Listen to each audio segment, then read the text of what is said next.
Dear student, good morning.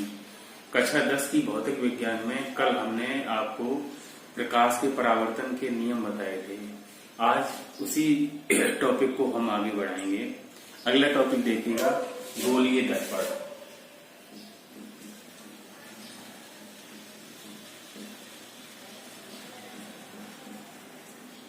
गोलीय दर्पण को इंग्लिश में स्फेरिकल मिरर कहते हैं। अब यहाँ पर गोलीय दर्पण का आशय समझ लीजिएगा। दर्पण का मतलब आप समझते होंगे कि जो सिंपल प्लेन दर्पण होता है, उस दर्पण में क्या होता है कि कांच की एक प्लेट होती है और इस कांच की प्लेट पर एक तरफ सिल्वर की पॉलिश कर दी जाती है और ये जो सिल्वर की पॉलिश कर दी जाती है उसके ठीक दूसरी तरफ से प्रकाश का परावर्तन होता है, तो इसे हम बोलते हैं समतल दर्पण। और गोलीय दर्पण के लिए समझ लीजिएगा क्या होता है गोलीय दर्पण। जैसे एक गोला होता है, मान लीजिएगा ये एक गोला है और इस गोले को हम क्या करते हैं, हमने काट लिया और ये कटा हुआ भाग है जिसमें एक भाग जो है उभरा हुआ है और एक भाग जो है धंसा हुआ है। जो धंसा हुआ भाग होता है इसको हम बोलते हैं अवतल और जो ये उभरा हुआ भाग होता है इसको हम बोलते हैं उत्तल। तो क्या करते हैं कि अगर उभरे हुए भाग पर, इधर उभरे हुए भाग पर पॉलिश कर दी जाए, सिल्वरिंग कर दी जाए या चांदी की पॉलिश कर दी जाए, तो प्रकाश का परावर्तन होगा इस दबे हुए भाग से, और जब इधर से प्रकाश का परावर्तन होगा तो इसे हम बोलेंगे, यानी कि अवतल भाग से प्रकाश का परावर्तन हो रहा है तो इसे हम बोलेंगे अवतल दर्पण। ठीक इसी तरीके से अगर अवतल भाग में सिल्वरिंग कर दी जाए, यानी कि चांदी की पॉलिश कर दी जाए, तो अब प्रकाश का परावर्तन होगा इस उभरे हुए भाग से, उत्तल भाग से। इसलिए अब इसे हम कहेंगे उत्तल दर्पण। तो जैसे कि हमने ये इसमें बताया है, इसमें क्या करते हैं, कितना भी पार्ट आप ले सकते हैं। ये जैसे आधा पार्ट है, सेमी पार्ट है स्फीयर का, और अगर इसमें हम छोटा सा पार्ट ले लें इतना, और इसमें क्या करते हैं कि इधर किसी एक साइड पॉलिश कर दें तो ये दर्पण बन जाएगा, गोलीय दर्पण बन जाएगा। अब यहाँ पर देखिएगा आप कि ये जो दर्पण बनेगा इससे संबंधित कुछ परिभाषाएं हैं, उन परिभाषाओं को भी आपको जान लेना है। तो हमने क्या किया है, मान लीजिएगा हमने इतना पार्ट ये कट कर लिया है इतना, और इस गोले का ये केंद्र है, तो यही वाला पार्ट हम यहाँ पे बना रहे हैं ये, और इधर हमने कर दी है पॉलिश। पॉलिश जो की है वो उत्तल पृष्ठ पे की है पॉलिश, और जब उत्तल पृष्ठ पे पॉलिश की है तो प्रकाश का परावर्तन होगा अवतल भाग से, तो इसलिए हम इसे बोलेंगे अवतल दर्पण, कॉनकेव मिरर।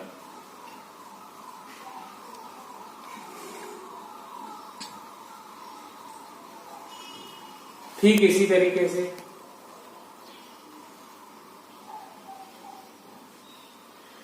ये गोले का कटा हुआ भाग है और ये अवतल पृष्ठ पर हमने पॉलिश कर दी दबे हुए भाग में, तो प्रकाश का परावर्तन इधर से होगा, और जब इधर से प्रकाश का परावर्तन होगा उत्तल पृष्ठ से हो रहा है तो इसे हम बोलेंगे उत्तल दर्पण, और इसे हम बोलते हैं इंग्लिश में कॉन्वेक्स मिरर।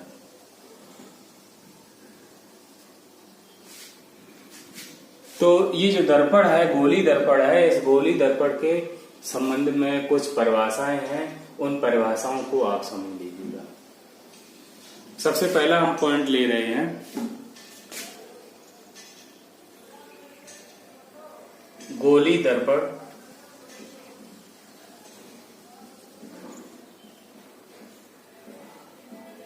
का ध्रुव। ध्रुव से मीन्स होता है, इंग्लिश में इसे पोल भी कहते हैं।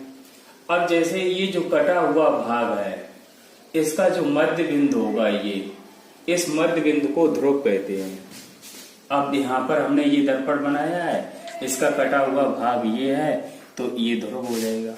इसी तरीके से ये जो है इसका कटा हुआ भाग ये है, तो ये ध्रुव हो जाएगा। और ध्रुव को हम P से प्रदर्शित करते हैं, क्योंकि इसकी जो इंग्लिश होती है वो पोल होती है। तो इसकी परिभाषा क्या हो जाएगी ध्रुव की? उत्तल या अवतल दर्पण के मध्य बिंदु को ध्रुव कहते हैं। इसके आगे बढ़िएगा आप। वक्रता केंद्र, वक्रता केंद्र, इसे हम बोलते हैं सेंटर ऑफ कर्वेचर। ये है सेंटर ऑफ कर्वेचर, यानी कि ये जो दर्पण है वो जिस गोले का भाग होता है उसके केंद्र को वक्रता केंद्र कहते हैं। तो यहाँ पर ये गोला लिया, ये दर्पण जो है वो इस वाले गोले का भाग है और इस गोले का केंद्र ये है, तो इसी को हम बोलेंगे वक्रता केंद्र।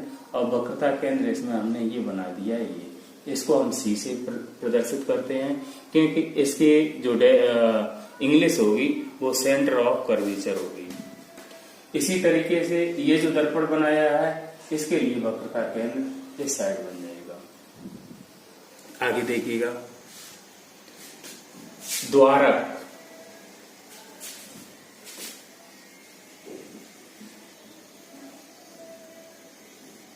द्वारक को समझ लीजिएगा।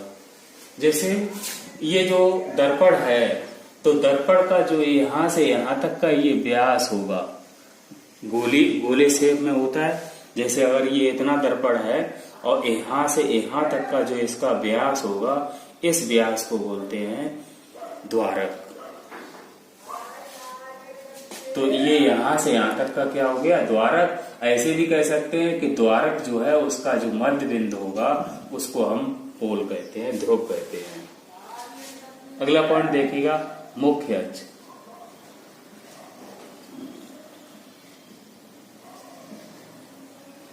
मुख्य अक्ष क्या होगा? ध्रुव और ये वक्रता केंद्र, इसको मिलाने वाली जो रेखा होगी इसे मुख्य अक्ष कहते हैं। तो मुख्य अक्ष की परिभाषा क्या हो जाएगी? ध्रुव तथा वक्रता केंद्र को मिलाने वाली रेखा को मुख्य अक्ष कहते हैं। इसी तरीके से कुछ और पॉइंट देखिएगा। वक्रता त्रिज्या, वक्रता त्रिज्या, जैसे ये गोला बनाया था, इस गोले की जो त्रिज्या थी वो ये थी R, इसी को हम वक्रता त्रिज्या कहते हैं। तो ये भी लिख सकते हैं कि जो वक्रता त्रिज्या होगी उसको हम R से प्रदर्शित करते हैं, और R की जो वैल्यू होगी वो C से P तक की होगी। क्या परिभाषा बनेगी? गोली दर्पण जिस गोले का भाग होता है उसकी त्रिज्या को वक्रता त्रिज्या कहते हैं।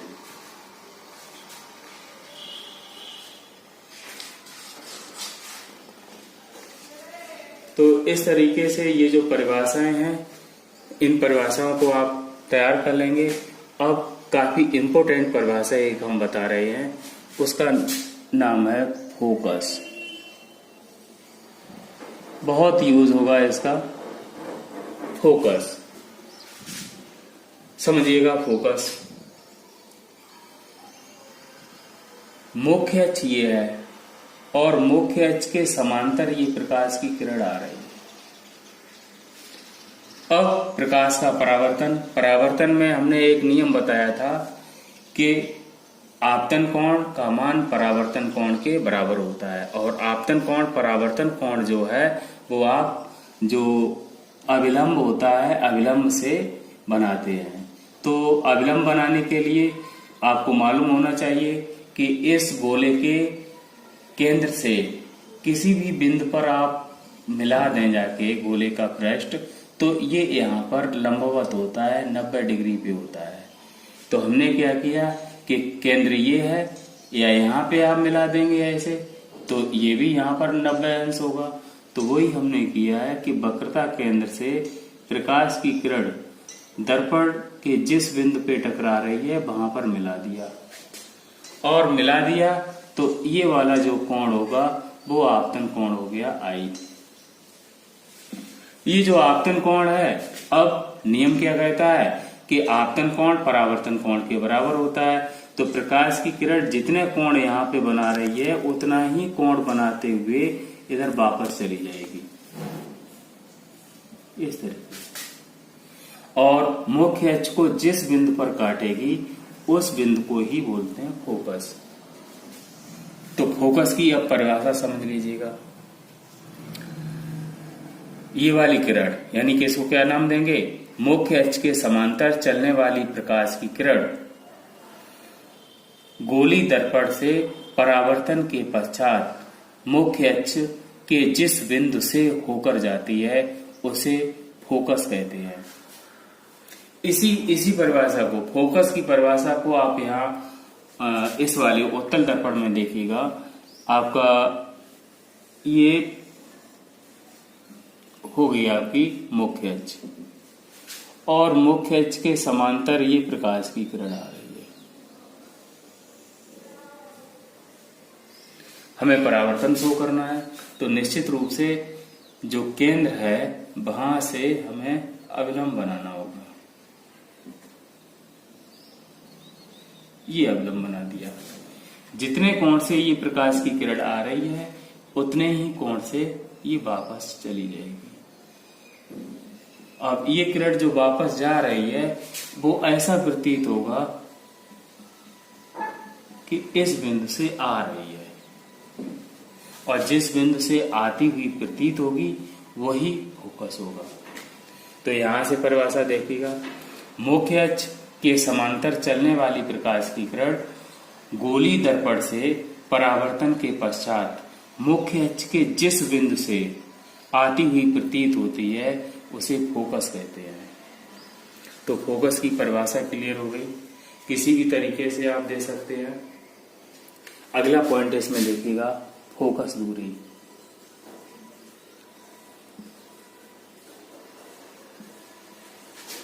फोकस दूरी सिंपल से है, ध्रुव और फोकस के बीच की दूरी जो होती है वो फोकस दूरी कहलाती है। ऐसे यहाँ पर ध्रुव ये है P, और P से F तक की ये वाली जो दूरी है ये भी फोकस दूरी होगी। तो फोकस दूरी के लिए परिभाषा क्या हो जाएगी कि गोली दर्पण के ध्रुव तथा फोकस के बीच की दूरी को फोकस दूरी कहते हैं। ये कुछ परिभाषाएं हैं, काफी इंपॉर्टेंट हैं। इसी में एक पॉइंट और देखिएगा आगे, फोकस तल। न्यूमेरिकल में कभी कभी इसका जिक्र होता है, फोकस तल। क्या होता है फोकस तल, समझ लीजिएगा। ये फोकस है, ये मुख्य अक्ष है, और इस मुख्य अक्ष के लंबवत और फोकस से गुजरने वाले तल को फोकस तल कहते हैं। यानी कि कोई भी तल अगर इस तरीके से पास हो रहा है, ये वाला जो तल है हमारी हथेली, वो मुख्य अक्ष के लंबवत भी है और फोकस से होके जा रहा है, तो इसी को हम बोलेंगे फोकस तल। यहाँ पे अगर चाहें तो आप इस तरीके से ऐसे बना सकते हैं। तो फोकस तल की परिभाषा क्या हो जाएगी कि मुख्य अक्ष के लंबवत तथा फोकस से गुजरने वाले तल को फोकस तल कहते हैं। या ऐसे भी बोल दें कि एक ऐसा तल जो फोकस से गुजर रहा है तथा मुख्य अक्ष के लंबवत है उसे फोकस तल कहते हैं। आगे अब देखिएगा, आपको ये इतना ध्यान रखना है कि ये तीन परिभाषाएं बहुत इंपॉर्टेंट हैं, फोकस, फोकस दूरी, फोकस तल। तो एक बार परिभाषा इनकी हम फिर से रिपीट कर दे रहे हैं।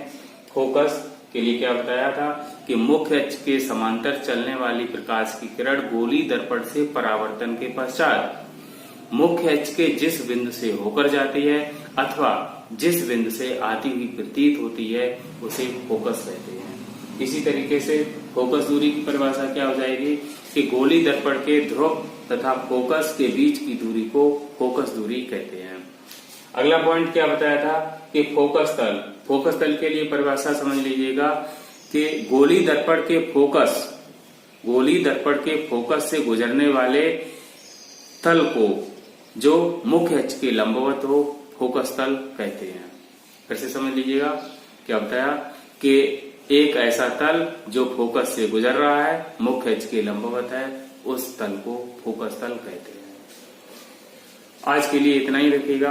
अब अगली क्लास में हम बताएंगे कि फोकस दूरी और वक्रता त्रिज्या में क्या संबंध होता है।